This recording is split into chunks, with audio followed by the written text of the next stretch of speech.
Average Joe channel, PT, streaming tonight, talking to you about spinal stenosis.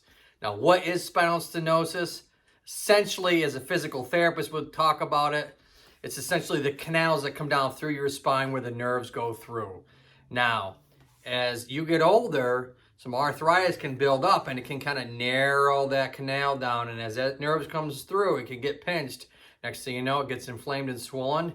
And then poof, you got some pain into the arm and leg. So today we're going to talk about that a little bit. We're going to talk about some exercises that you can do to hopefully reduce the pain. Some other types of modalities that you might do to reduce your pain. All right, and we're going to try this in a home environment to kind of show you what you can do to help reduce the nerve pain. So let's go ahead and get started and show you some 3 basic exercises you can do at home. Now you can do these in your bed or you can do these on the floor. I'm going to demonstrate to do them on the floor just for ease, but you can obviously do these in bed. So stay tuned. Here we go. All right, folks. So what we're going to do is I'm going to show you those 3 exercises that I talked about earlier. Like I said, you can do these on the floor or you can do them in the bed, depending on your comfort. Don't get on the floor if you can't get back up safely. All right, so do these in bed if that's the case. So exercise number 1 you're going to do, you're going to gently bring the knee toward your chest. All right, we're going to hold for 30 seconds to a minute. You shouldn't have no pain with this, maybe just a stretch in the lower back. And you definitely shouldn't have any of that nerve pain going on down your leg. If you do, that's an indication that this exercise is not appropriate for you. All right, but if you're fine, you just feel a pull, you're gonna hold for 30 seconds to a minute, switch and do the other side. You're gonna hold 30 seconds to a minute. All right, that'll be exercise number 1.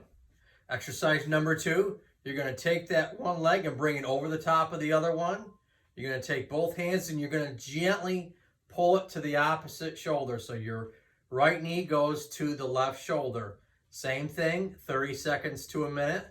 Then relax, switch, alternate to the other side, and hold 30 seconds to a minute. All right? You're going to feel a nice pull underneath the hips when you do this particular exercise. You shouldn't have no pain. Last and third one you're going to do is you're going to gently bring both knees up towards your chest. Now, you can grab underneath or you can grab over the top of your knees. You just go to the point where you feel a pull. You don't go into the pull. If you go into the pull, it's too much of a stretch. Over time, you can progress the motion as you feel comfortable. Same thing, 30 seconds to a minute. Now, those are the 3 exercises that you can safely do at home, and then maybe apply ice or heat afterwards to the lower back for 15 minutes. Just make sure you don't burn your skin. So here we go. We're going to finish up now with a final discussion of spinal stenosis. Okay. All right, folks. So those are the 3 exercises you should do for spinal stenosis. All right. And obviously ice and heat afterwards. Like I said, no more than 15 minutes. All right. So we don't burn ourselves. But also another good tidbit would be is make sure you're staying away from prolonged sitting. And that would be anything from an hour or longer repetitively. That's not good for the spine either. You're really stressing it a lot. And as always, I am the one as an advocate to stay away from recliner chairs when it comes to your lower back. There's no support in them at all. Your entire body weight is being pushed down through and your spine is looking like the letter C, all right? That's definitely no bueno, okay? So until next time, this is Average Joe PT saying, look up and keep smiling.